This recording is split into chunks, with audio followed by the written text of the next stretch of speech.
Hello, it's Mr. Blansett, and I'm here today to talk to you about what we're going to do this week, and that's Spike. I thought you'd want to see what Spike is doing these days.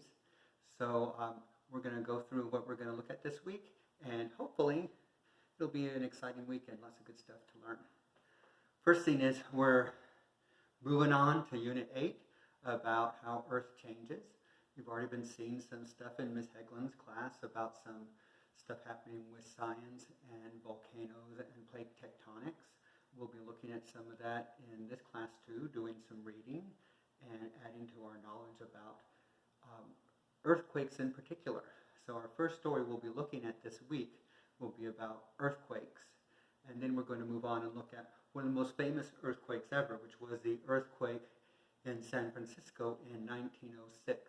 It was a huge earthquake, and the fires afterwards did actually more damage, and it changed a lot in California. Then we're going to look at some of the vocabulary that I think will really help you. Be sure to look at all the words, and if you don't know what a word means, remember you can double click on the word, and Google will automatically give you the definition of the word, and you can click on the little voice icon up above it, and it'll tell you what the word sounds like. You can hear it being pronounced and go over the meaning. So there are a lot of options there on those cards for the vocabulary. In the Time Machine Google Classroom, we're going to be looking at what was happening around 1906 and 1900 and the very end of the 1800s in California. So lots of stuff was happening, mostly a lot of people moving to California. Immigration was a huge thing.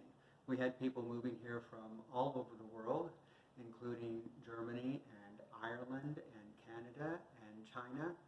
And you'll see the numbers on all that and some graphs like this one for you to check out when you're looking at the book that we're going through that information in. And then we're going to look also at a very important and interesting man named Allen Allensworth. He was born a slave in Kentucky.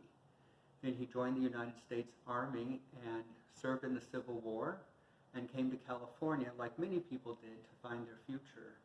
And he really worked hard for making the world a better place for African Americans, and he built an entire town just for African Americans to live in, where they could find their own future without being burdened and carried down by racism and discrimination that was going on.